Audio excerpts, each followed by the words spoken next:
నమస్తే మిత్రులారా, నేను మీ శ్రీనివాస్ చౌహాన్ అడ్వకేట్.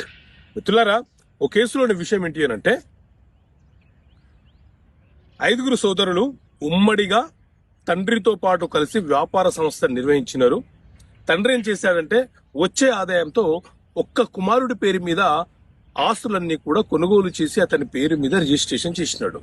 తండ్రి చనిపోయిన తర్వాత ఆ పెద్ద కుమారుడు ఏం చేస్తున్నాడంటే ఆ ఆస్తి నా ఒక్కరిది, నేను కొనుగోలు చేసిన నాకు మాత్రమే హక్కులు ఉంటాయని చెప్తున్నాడు. ఇలాంటి సందర్భంలో మిగతా సోదరులకు హక్కులు సంక్రమించే అవకాశం ఉంటుందా అంటే మిత్రులారా, 2012లో సుబ్బారావు వర్సెస్ వెంకటేశ్వరరావు అనే కేసులో ఉమ్మడి ఆంధ్రప్రదేశ్ హైకోర్టు ఒక కీలకమైనటువంటి తీర్పునిచ్చింది.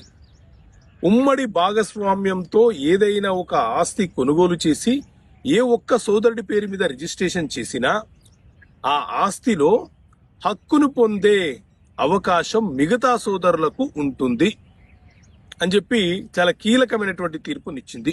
కాకపోతే ప్రూవ్ చేసుకునే బాధ్యత మిగతా సోదరులకు కూడా ఉంటుంది. సో ఈ తీర్పు వచ్చేసరికి ఏఎల్టీ పబ్లిషర్స్ లోని వాల్యూమ్ 6 113వ పేజీలో చాలా స్పష్టంగా ఉంటుంది ఈ తీర్పు యొక్క కాపీ. ఓకే మిత్రులారా, థ్యాంక్ యూ. జై హింద్.